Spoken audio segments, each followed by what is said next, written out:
ಆಕಾಶವೇ ಬೀಳಲಿ ಮೇಲೆ, ಎವರ್ ಗ್ರೀನ್ ಲವ್ ಸಾಂಗ್.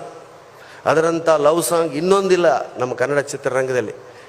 ಆಕಾಶವೇ ಬೀಳಲಿ ಮೇಲೆ ನಾನೆಂದು ನಿನ್ನವನು.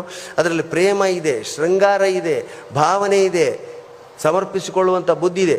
ಕೊನೆಯ ಸಾಲುಗಳಲ್ಲಿ ನೋಡಿ ಏನದು, ಆಕಾಶವಲ್ಲ, ಹಸೆ ಮಣೆಯೋ ನಮಗೆ ಎಂದು ನಾವು ನಿಂತ ತಾಣವು, ಹಸೆ ಮಣೆಯು ನಮಗೆ ನಾವು ನಿಂತ ತಾಣವು, ತೂಗಾಡುವ ಹಸಿದೆಲೆ ಶುಭ ಕೋರುವ ತೋರಣವು.